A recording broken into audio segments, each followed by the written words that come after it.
Okay, good afternoon, everyone. Very welcome to this Human Rights Centre seminar.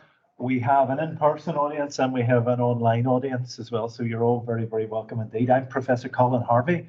I'm Director of the Human Rights Centre at Queen's. I want to start today by, our thoughts really are with the victims and survivors of devastating earthquakes in Turkey and Syria, and with the ongoing rescue attempts that are ongoing as we speak. Our speaker today is Dr. Amanda Slevin, who's an environmental sociologist and educator. She's the director of the Centre for Sustainability, Equality and Climate Action and research fellow with Groundswell in the School of, I'm going to say HAP. Yes. Very long name. Amanda's research interests include society-environment interactions, decision-making and policy formation around multi-level climate action and hydrocarbon extraction, community climate action and positive peace. In line with her commitment to transformative pedagogy and praxis, Amanda combines her academic research and 20+ years experience in community development, youth work, adult and community education to advance multi-level climate action. Encompassing over 200 outputs, Amanda's track record of societal impact includes invited high-level inputs to climate and energy policy, UK, Irish and NI governments, innovative student and stakeholder engagement initiatives, such as the award-winning Creating Our Vision for a Greener Future and her co-edited open access book addressing the climate crisis, Local Action in Theory and Practice, 2022.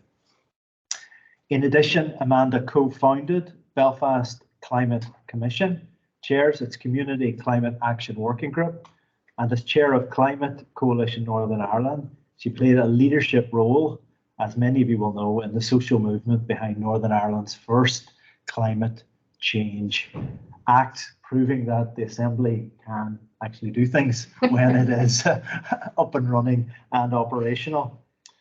We're going to have, Amanda's going to talk for a bit, and then we're going to have questions, conscious that we have an in-person audience and an online audience. And you're very welcome, online audience. If you have any questions, could you put the questions in the chat box on Teams? That would be very much appreciated. So I'm very pleased to invite Dr. Slevin to speak to us today on climate breakdown, very good title, right? Socio-ecological injustice is an imperative for action. Thank you very much. Thank you. Good afternoon, everybody. I'm delighted to join you here today for this excellent seminar series led by Professor Harvey and the Centre for Human Rights. So thank you, Colin, for the invitation, and hello, everybody online. Great to see so many people online and in person here today. So Colin, thank you for the introduction. I think you all get a good sense of who I am and what I'm concerned with. As an environmental sociologist, a long-term educator and community activist, I'm interested in how we humans interact with each other, with our other living species and our natural world. I examined society-environment interaction through different levels of society, so micro levels, macro, meso levels, spanning individuals through communities to the macro level of nation states within our globalized world. So in this talk, I'll focus on socio-ecological injustices manifest within the planetary emergency and associated imperatives for multi-level action, locally and globally. At this stage, I want to make clear that I'm not a legal scholar, and my research doesn't primarily focus on human rights. So for those of you who are at that fantastic talk by Maria McCluskey, who talked about climate change and human rights, you'll see that I'll take a bit of a different direction than Maria. So my talk opens by considering the scale of the socio-ecological crises in which we find ourselves, reminding ourselves about intersecting systemic injustices creates a basis for articulation of specific imperatives for action. But it's not all doom and gloom. So we'll talk about the hard stuff first, and then we'll go into looking at what the action can evolve. So we'll see that the critical socio-ecological analysis provides foundation for positive assessments of what can be done and indeed what is already being done to collectively move our world towards a healthier, fairer, and more sustainable future. So I'd like to begin by making clear the myriad socio-ecological crises in which we find ourselves. We only have to look across our planet to see signs that our socio-ecological world is under threat. Extreme storms, floods, wildfires raging, droughts, beloved species becoming threatened or extinct. These occurrences, combined with the irrefutable scientific evidence by the International Panel on Climate Change, the IPCC, and the World Meteorological Organization, WMO, among others, makes clear the ways in which our planet is experiencing an unprecedented climate catastrophe driven by human activities. Anthropogenic or human-caused climate change is defined as a large-scale, long-term shift in the planet's weather patterns and average temperatures. Its causes include things we all know about: burning fossil fuels like oil, gas, and coal, land use change such as cutting down forests, and farming livestock. Climate breakdown is part of an escalating planetary emergency caused by human activities, which since 1500 have caused the extinction of approximately 680 vertebrate species. Around 1 million species, or a quarter of all animal and plant species, face extinction, many within decades, unless multi-level action can target climate change and reduce the intensity of biodiversity loss. In a recent report on the United Nations Sustainable Development Goals, or the SDGs, the UN emphasised that we are living through a triple planetary crisis of climate change, biodiversity loss, and pollution, which pose existential threats to human and non-human species. Focusing on climate breakdown, Ripple et al., supported by nearly 15,000 scientists from around 158 countries, recently warned that we are now at code red on planet Earth. They urged scientists, citizens, and world leaders to quickly take the necessary actions to avoid the worst effects of climate change. And we know that some heed has been taken of the scientific consensus on climate change. Close to 2,000 jurisdictions and around 34 countries have declared a climate emergency, as we've seen in the UK, declared a climate emergency in May 2019. The Republic of Ireland the same month, and the Northern Ireland Assembly declared an emergency in February 2020. These declarations occur against a backdrop of established international collaboration on climate change. For example, the university-supported United Nations Framework Convention on Climate Change, the UNFCCC, and the Paris Agreement, which influences policies and laws at international, European, and national levels. As many of you know, the Paris Agreement seeks to hold increases in global average temperatures to well below 2 degrees Celsius above pre-industrial levels. It also commits to pursuing efforts to limit global temperature increases to 1.5 degrees Celsius above pre-industrial levels, as doing so significantly reduces the risks and impacts of climate change. By 2020, 56 countries who are responsible for 53% of global greenhouse gas emissions had introduced climate laws focused on reducing their emissions. According to a recent IPCC report, there were limited policies, though, centred on the reduction of emissions from agriculture, the production of feedstocks, and industrial materials. Climate breakdown is accelerating, and by the strengthening of legislation, policies, and transformative action, greenhouse gas emissions are expected to rise beyond 2025, leading to global warming over 3 degrees Celsius by 2100. As the UN's development programme in their 2020 Human Development Report notes, record-setting storms, extraordinary fires across the globe, and plunging biodiversity are all indicative of a mass species extinction, the 6th in the history of the planet, and the first to be caused by a single organism, us. The human-caused climate and ecological crises are indicative of the Anthropocene, this new geological epoch in which we humans have become the main drivers of rapid changes in the Earth system. Nobel Prize-winning atmospheric chemist Paul Crutzen is credited with coining the term Anthropocene, and he and his colleagues argue that the Anthropocene began around 1800 with the advent of industrialization. The enormous expansion in the use of fossil fuels, initially coal, later gas and oil, was a central feature of the Industrial Revolution. And since the Industrial Revolution, the privatization and commodification of such natural resources, in tandem with their use as economically cheap, but certainly not ecologically cheap, sources of energy and wealth accumulation, are hallmarks of capitalism's evolution. Oil and gas, in particular, have long been recognised as being central to the global economy, despite the production and consumption of hydrocarbons driving rampant socio-ecological crises.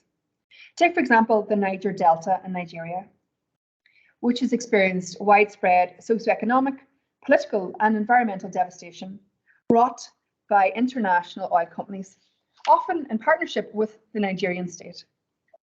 Injustices include the murder of activists like the Ogoni 9, who opposed oil extraction in their communities, alongside companies' failures to clean up oil spills.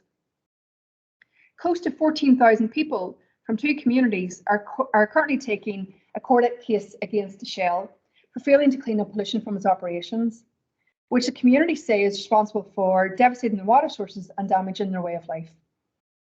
More locally, any of you familiar with the Corrib gas conflict in County Mayo will know about the socio-ecological destruction and legal battles associated with Shell driving forward the Corrib gas project against massive opposition by people locally and nationally throughout Ireland.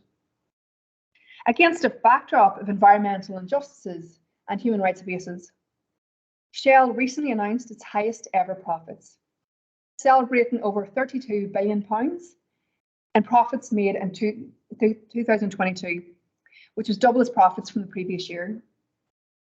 Shell's profits continue to grow, while its significant contribution to global greenhouse gas emissions also grows. For example, between 1988 and 2015, Shell was responsible for nearly 2% of all global industrial emissions.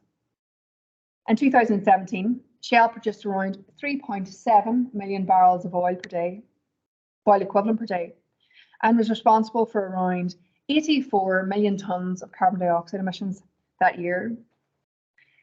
According to figures from the International Energy Agency, Shell as this international company, its emissions were twice the amount of those produced by the entire country of Ireland, a country we often describe as a climate laggard.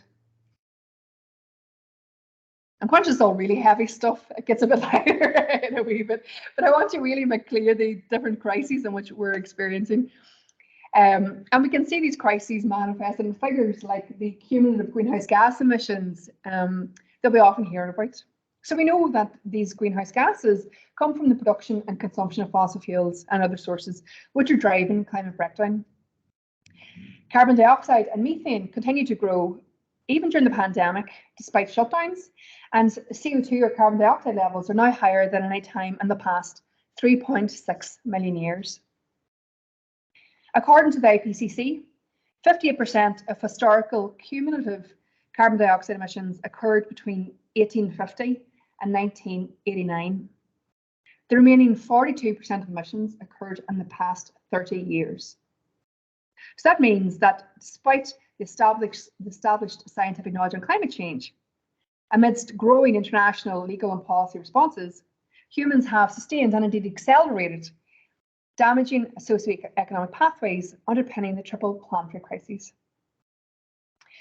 Historical greenhouse gas emissions and patterns of ecological damage, largely but not exclusively by countries in the global north, mean humanity has transgressed 3 of the 9 planetary boundaries that we require for survival, namely in relation to climate change, rate of biodiversity loss, and changes to the global nitrogen cycle.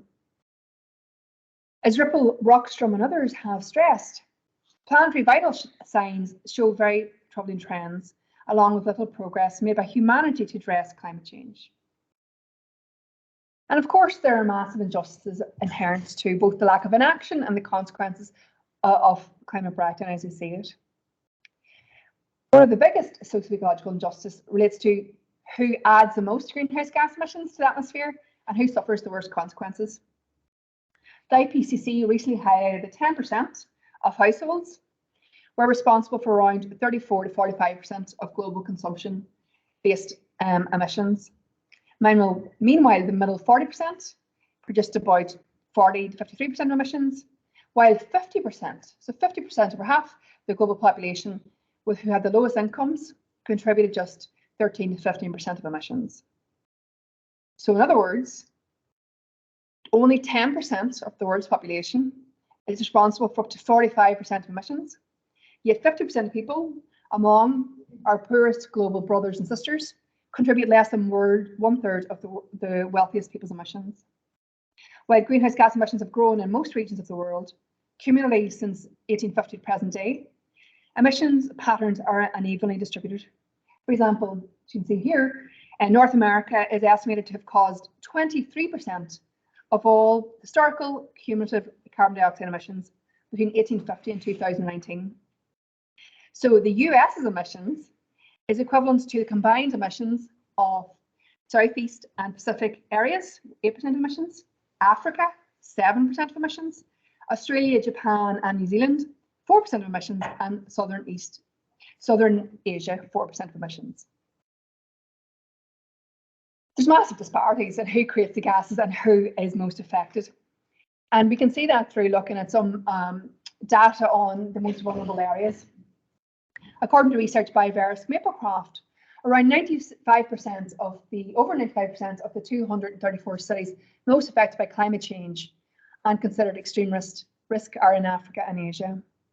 The world's poorest countries with the highest rates of urbanization are set to pay the highest price of climate change. Further data and research by Verisk Maplecroft is revealed in this cascading image here, which shows some of the interconnected consequences of climate change. And we can see the climate breakdown is associated with myriad interconnected risks across all levels of our societies and economies, locally and globally. Focusing on Africa, Atwali et al. Identify some unrelenting climate risks, including flooding, drought, heat waves, reduced food production, and reduced labour productivity. Analysing patterns of droughts and floods over 4 decades in sub-Saharan Africa, the World Bank found that floods and droughts have become more frequent and severe. The number of droughts have tripled, while floods increased nearly tenfold between 2010 and 2019, and that's compared to the period between 1970 and 1979. Heavy flooding causes mortality and forced migration due to loss of housing, land, and livestock. Furthermore, flooding, rising sea levels, and changes in vector ecology contribute to a wide range of diseases like malaria, Ebola, West Nile disease virus, and other infections, which increase mortalities. Compounding these issues, in 2018 alone, 2.2 million people in Mozambique, Malawi, and Zimbabwe suffered the consequences of devastating cyclones, happenings that are likely to increase due to climate change. The figures are stark, and I can go on with figures around the 50% increase in malnutrition rates since 2012 in Africa. Around 1.7 deaths annually occur due to malnutrition. As Adwali and colleagues emphasise, it's highly unjust that the most impacted nations have contributed the least to cumulative emissions, yet are experiencing the worst effects. A 2022 special report by the United Nations Development Programme further articulates stark consequences of Anthropocene. For example, around 2.4 billion people are now experiencing food insecurity, up from 800 million in 2020. So in 2 years, we've over doubled the number of people experiencing food insecurity. And we see issues around people being displaced due to climate change as well. And over the past decade, the number of people forcibly displaced has doubled, reaching a record high of 82.4 million people in 2020. About 40 million people worldwide, mostly in developing countries, could die by the end of the century due to higher temperatures caused by climate breakdown. And we know that Northern Ireland is not immune from these impacts and consequences. Moving from the focus on the global to our local, we can see the climate breakdown isn't just something that happens in a faraway land with people and countries and villages we don't know anything about. The injustices and potential human rights abuses devastating and inherent to climate breakdown are emerging on our doorsteps. As we've seen in recent years, think about the floods we've seen across the northwest of Ireland and how they have affected various communities. We also know the most vulnerable in our communities, who already have the least resources, are likely to be the most affected by climate breakdown and have the least resources to be able to adapt to the consequences of it. For example, around 27% of households, most of the risk of flooding in Northern Ireland are in deprived areas. In the midst of the global energy and cost of living crises, when many people here are already having to choose between heating or eating, retrofitting homes or contributing to flood defences are unlikely to be options for many, certainly not without proper support. So we have to ensure we have a just transition for everyone and that we leave no one behind, especially our most vulnerable. So it's pretty obvious. There are a lot of reasons why we need to take climate action. And not least that we know that climate breakdown is associated with a wide range of human rights abuses, which will deepen unless we take transformative action globally and locally. While the far-reaching consequences of climate breakdown can seem insurmountable, I know I've thrown a lot of stuff at you. It gets better, but we're positive from now on. But I want us to be able to reflect on the extent of this that we really face. And to know that if we take transformative action, we can have real impacts for people's lives. According to the IPCC, if we can limit global warming to 1.5 degrees Celsius compared to 2 degrees Celsius, we can reduce the number of people both exposed to climate-related risks and susceptible to poverty by up to several hundred million by 2050. Returning to Paul Crutzen's conceptualization of the Anthropocene, we can see it as a lens through which we can make sense of the unprecedented impacts of humankind upon our natural world. Critiquing the Anthropocene also allows us to consider what we can do to overcome destructive socio-ecological pathways across multiple levels of our communities, societies, and planet. As Steiner pointed out, and this is a foreword to reports by the UNDP, if people have the power to create an entirely new geological epoch, then people also have the power to choose to change. We are not the last generation of the Anthropocene. We are the first to recognise it. We are the explorers, the innovators. We get to decide what the first generation of the Anthropocene, will be remembered for. Will we be remembered for the fossils we leave behind? Swaths of species long extinct, sunken and fossilised in the mud, along with plastic toothbrushes and bottle caps, a legacy of loss and waste. Or will we leave a much more valuable imprint? Balance between people and planet, a future that is fair and just.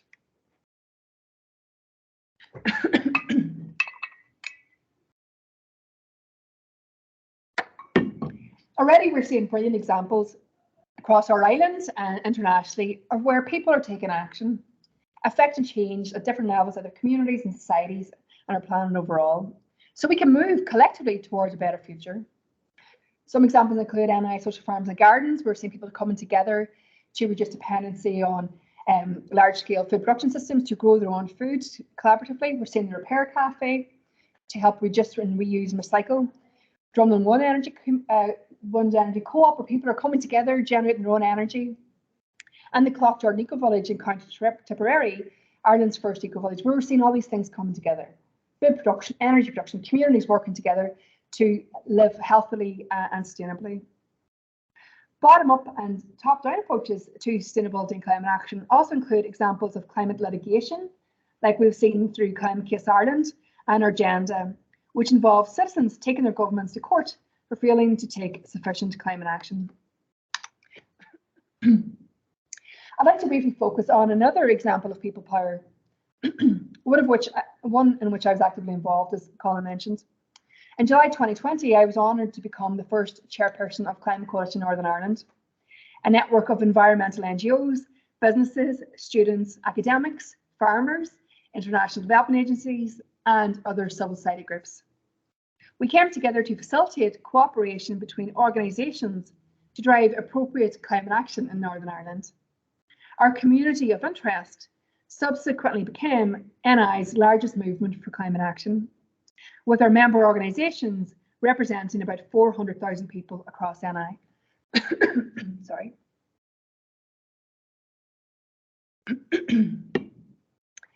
So why did we come together? Well, any of you who've been following climate change policy and law in Northern Ireland will understand, because climate change policy in the UK is a devolved matter.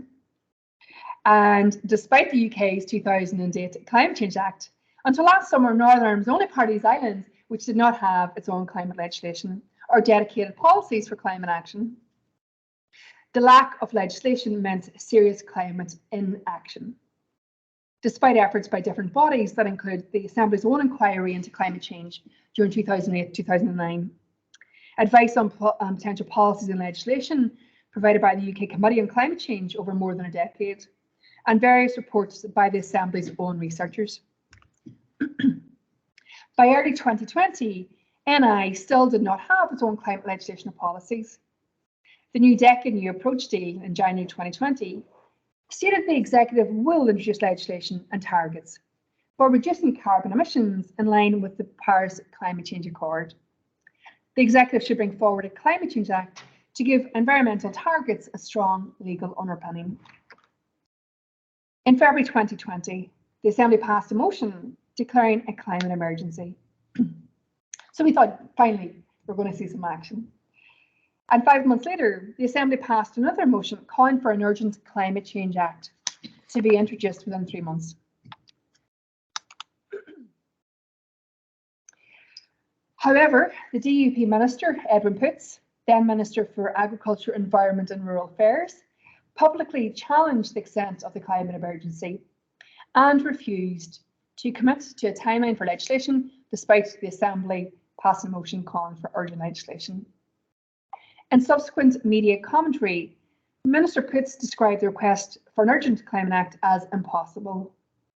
In a BBC radio debate on the 23rd of July 2020, in which I also participated, Poots went as far as suggesting descriptions of the climate emergency were a form of virtue signalling. He repeated his position that neither he nor his party would advance their requested climate legislation.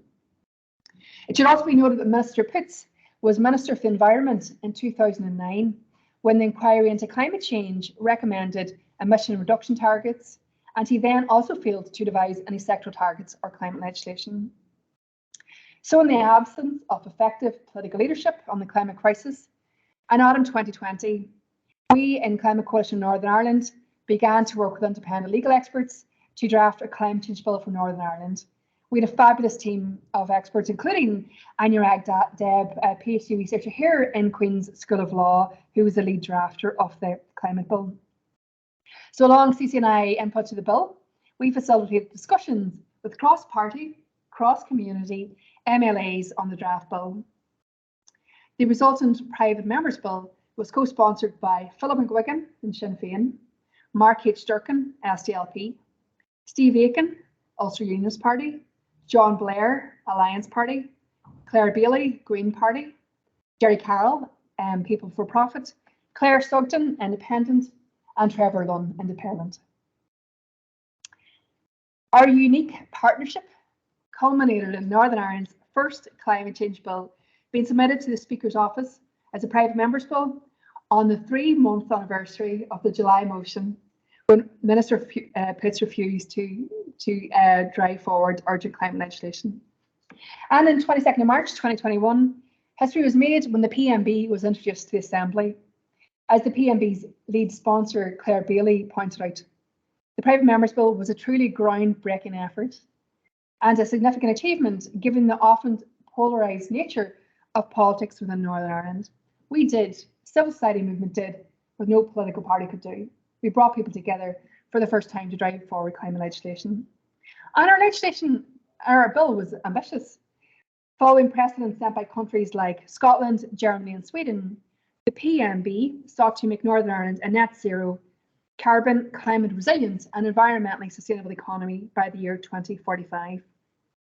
As the PMB progressed through the legislative process, in late December 2021, Minister Poots opened his own consultation on a separate climate change bill. The executive nature of the resultant Climate Change Bill 2, or CCT Bill 2, saw it given precedence over the PMB, and CC Bill 2 amidst much debate and amendments by all parties.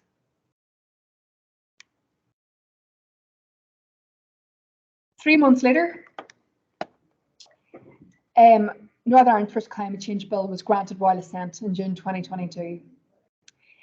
Because of the executive nature of CC Bill 2, it basically leapfrogged the PMB. So when the PMB was due to commence consideration stage in March 2022, CC Bill 2 passed final stage in Assembly, and it was granted royal assent in June 2022. So after all my talk about our great initiatives bringing everybody together, you might think, this is a bit of a disappointment that the Minister's Bill was brought forward instead of the private member's bill. However, the work that we have done collaboratively with society partners and with our politicians meant that Minister Pitts' bill was significantly amended. So the work that we did in the PMB and other collaborations had a strong influence on the subsequent Climate Change Act. So when introduced by the Minister, CC Bill 2 only involved an 82% greenhouse gas reduction target by 2050. So compare that to net zero by 2045, included in the private members bill. The ambition of the bill that the Minister brought forward only created requirements for carbon budgets, and it gave the department power to amend targets. It didn't involve sectoral plans, nor did it establish independent oversight.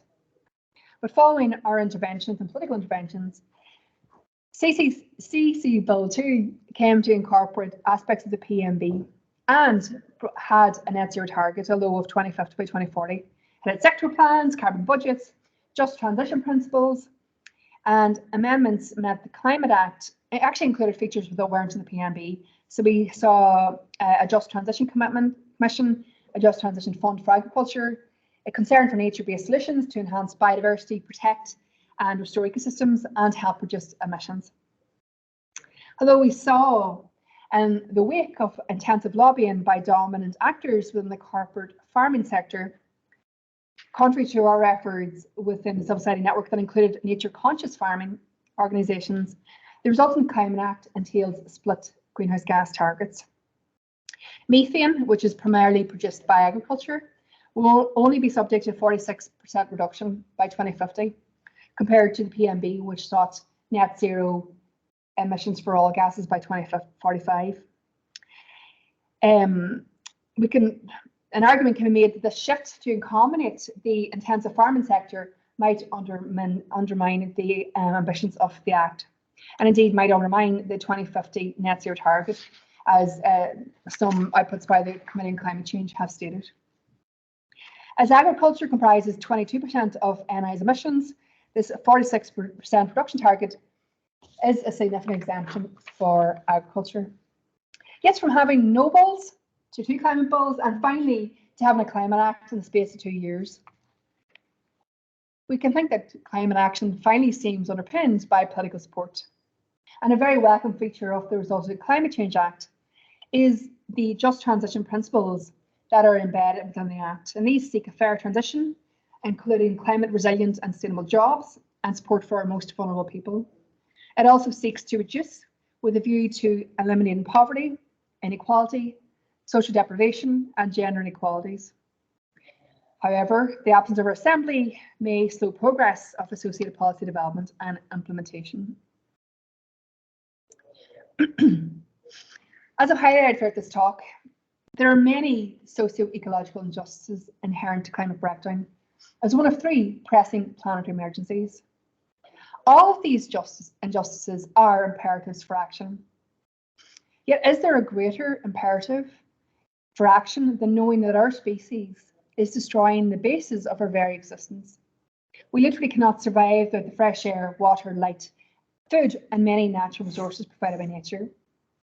Yet we continue to erode socio-ecological conditions necessary for healthy lives, communities and societies for both current and future generations. We have to change. Reflection upon the types of intersectional, systemic, socio-ecological inequalities can provide ethical, social justice and environmental imperatives for action, spanning a range of bottom-up and top-down actions such as those I've mentioned. As the legendary Brazilian educator Paulo Freire pointed out, critical reflection, such as the type of things we've undertaken today, alongside action through praxis, is how we change our world. It's how we transform our world.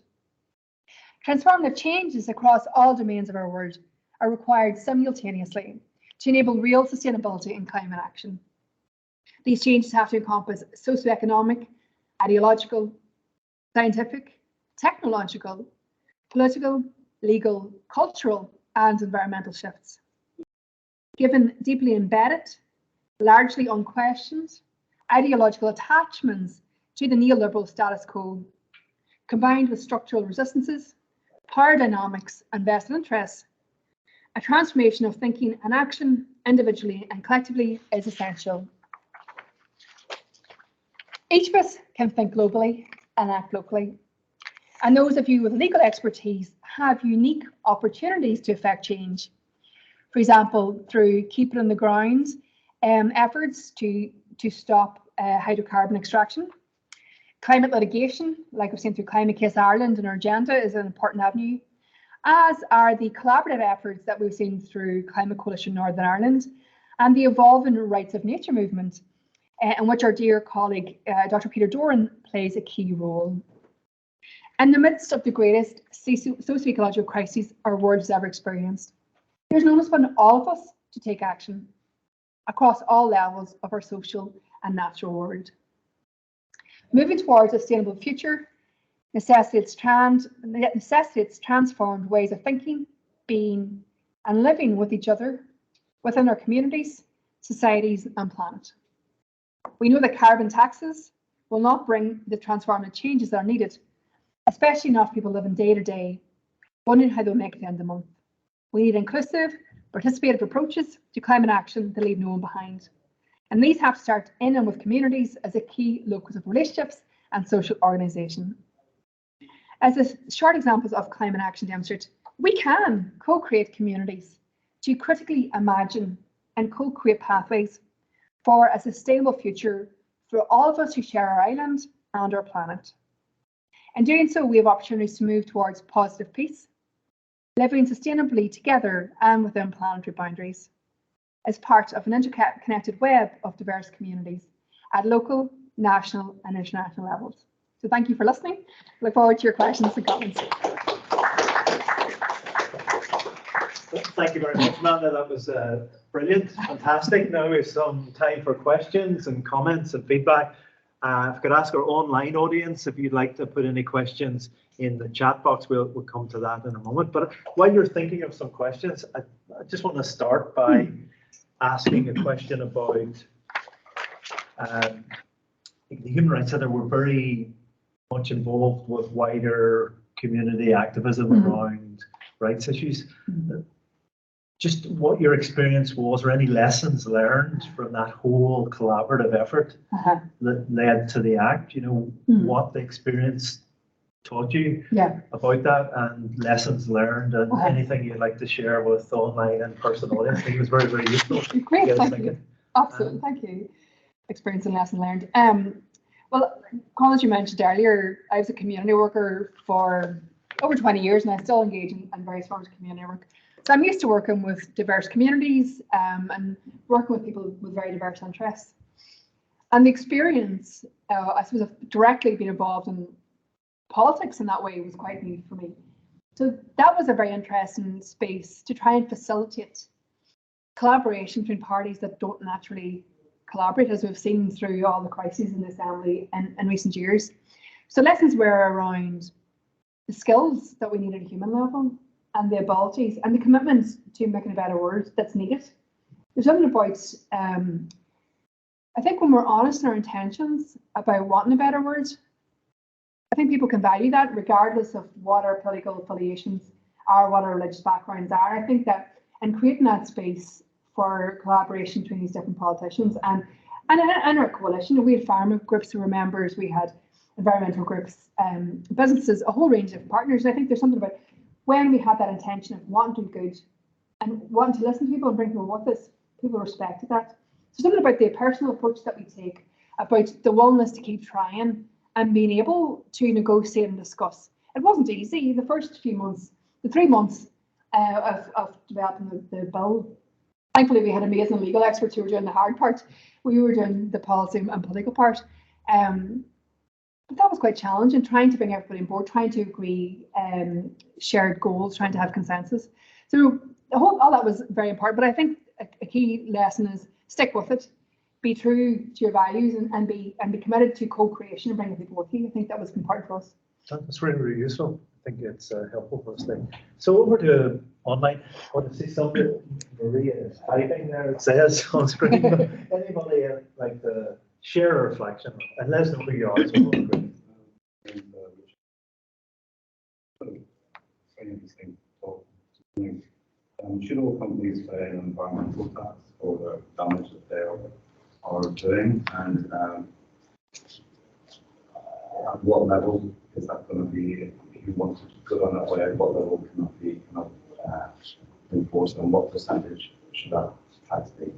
That's a really interesting question, Richard. Thanks for an easy one.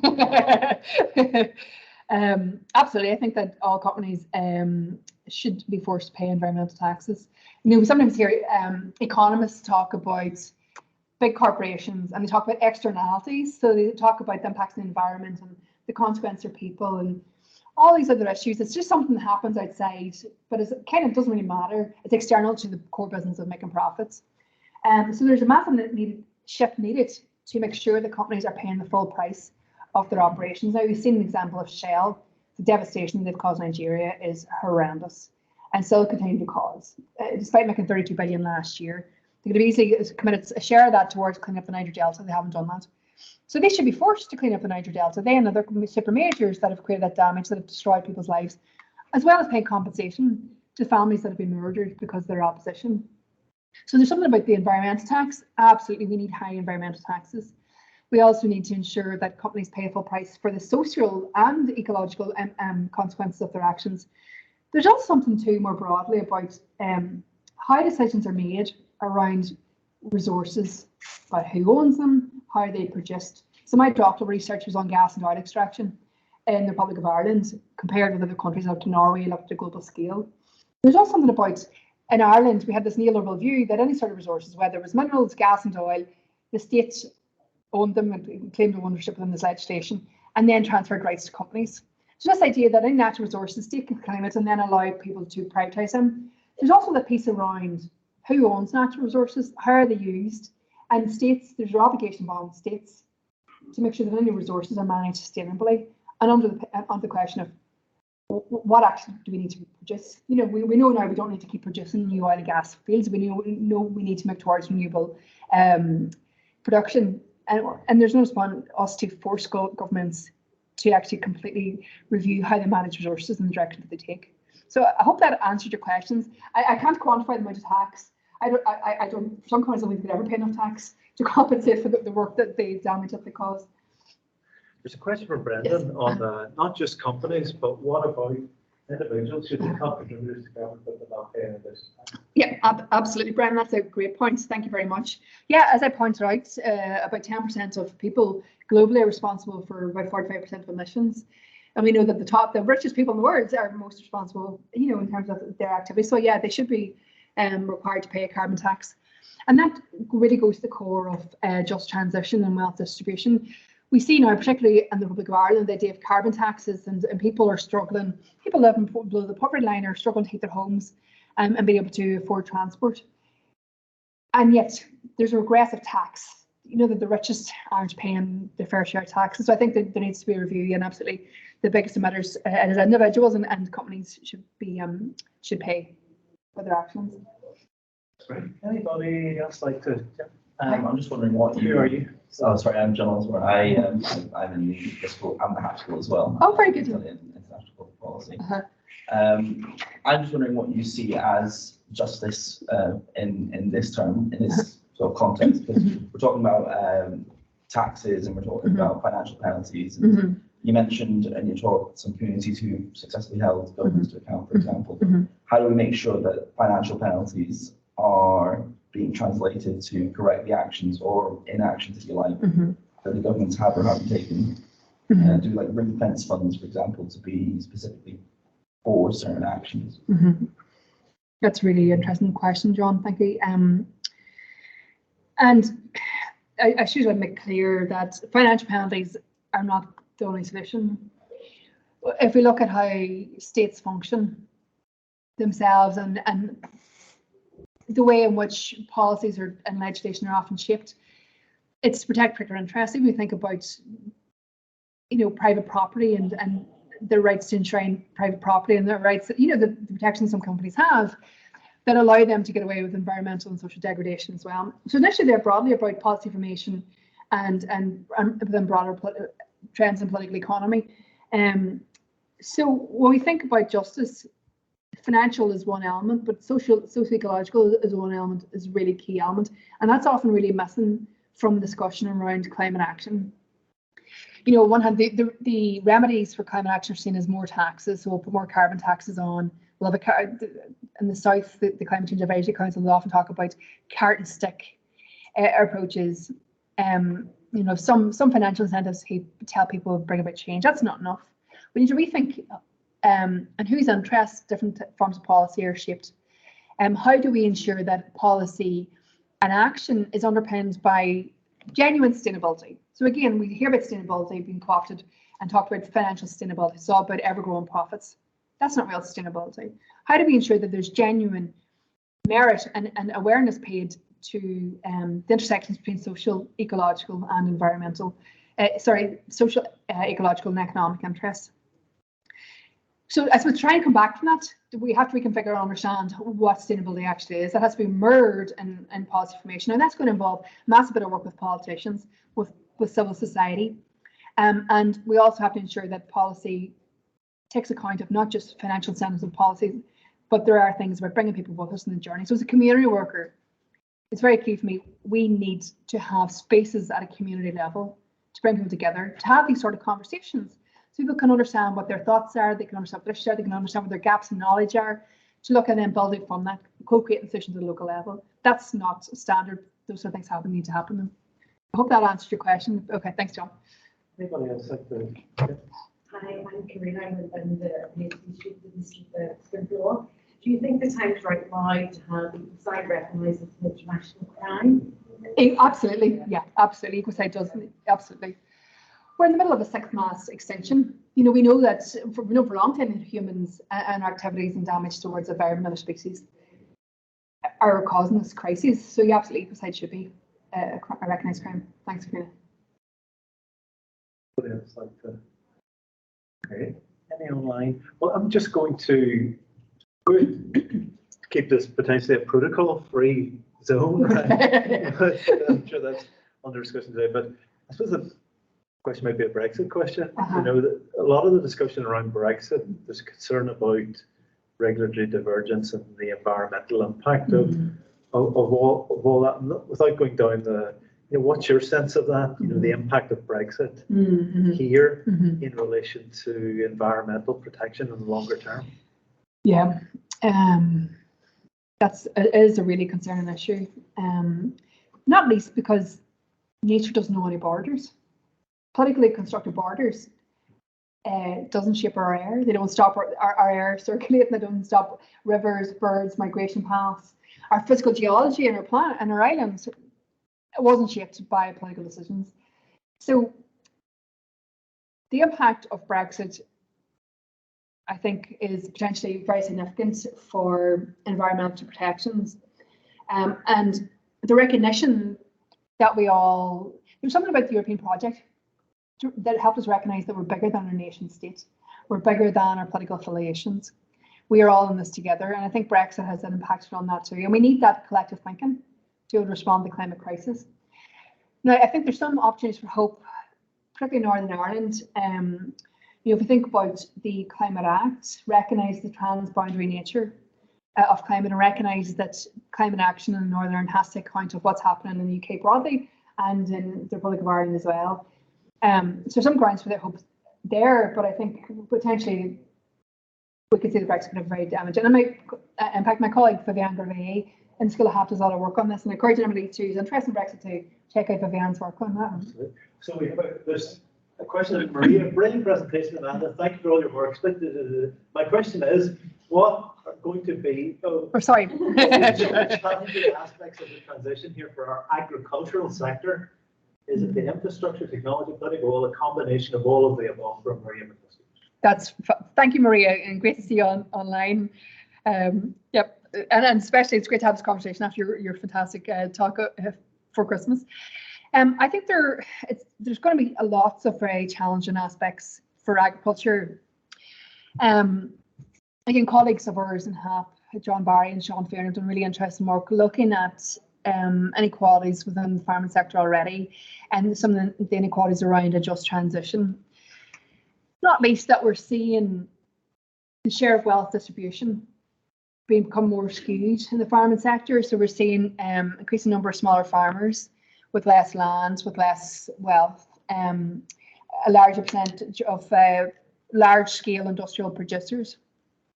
So I think when we start looking at transition for agriculture sector, it's not a homogenous sector. There are very different interests and needs throughout the sector.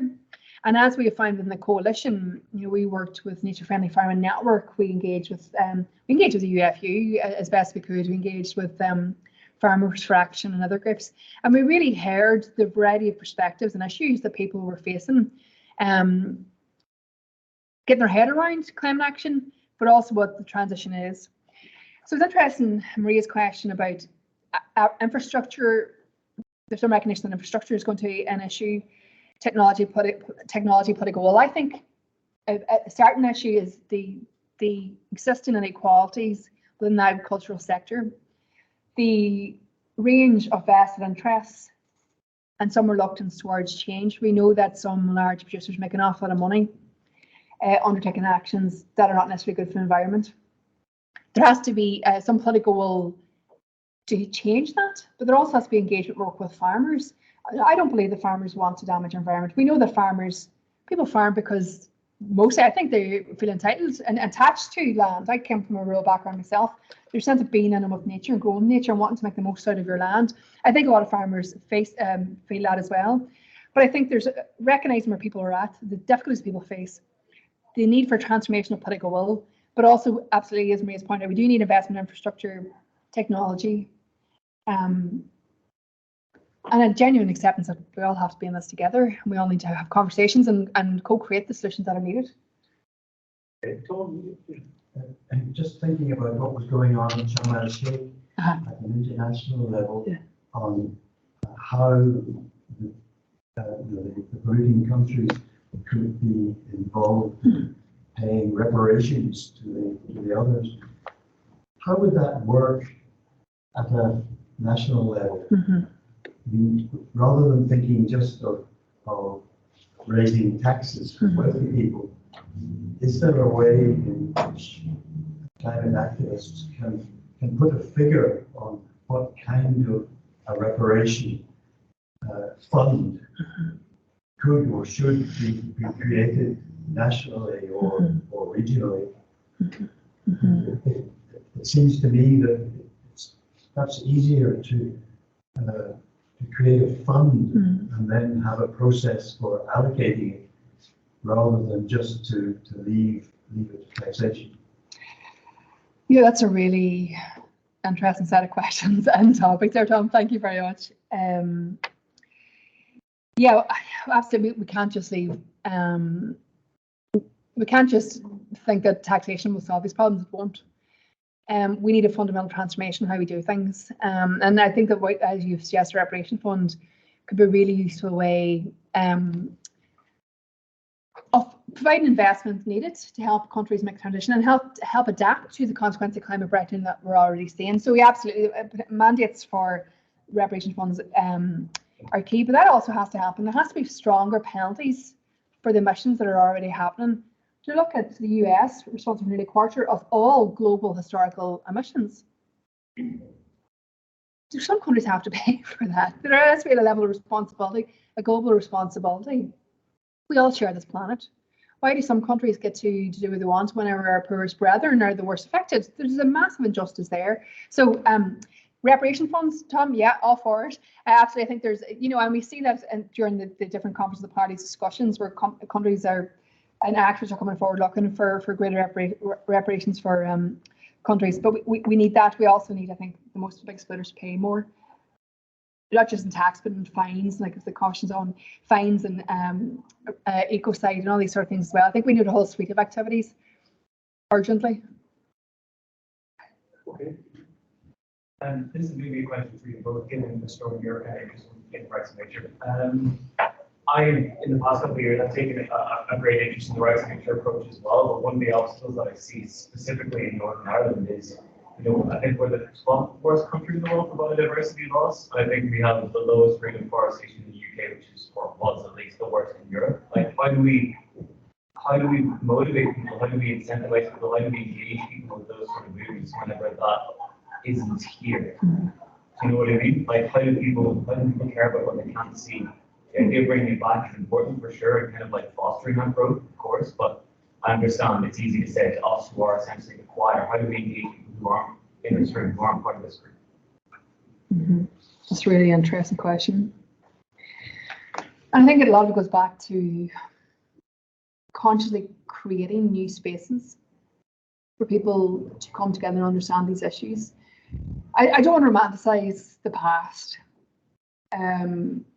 because our past, our histories, there's been so many inequalities, so many issues. We talk about, so I'm from Donegal, the northwest of Ireland, where, historically we would have cooperatives and mehels and people coming at a local level to kind of articulate the needs for their area, be able to, whether it was textiles or yarn, different responses. The people are coming to create socioeconomic responses to their local area.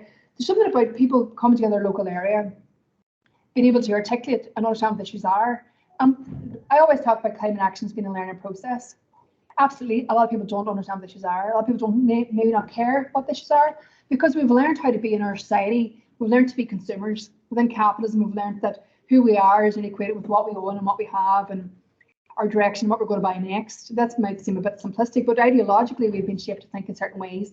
We've been shaped to think as ourselves as individuals.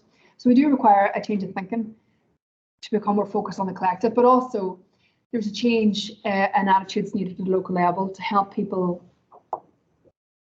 see that we can't live without nature. We can't live without fresh air, water, or food. We can't live fairly on a planet that has been ravaged by storms and flooding, heat waves and all the rest. So there's something about the learning that has to go into climate action, creating the spaces at a local level for people to take action and changing the narrative around what needs to happen. Okay, well, thank you very much for a really excellent range of questions online and in person. But in particular, thank you for coming along as well. I'd like to thank, we show our appreciation to Dr. Amanda Slevin for an excellent Thank you for coming along. Thanks, everybody. Thank you.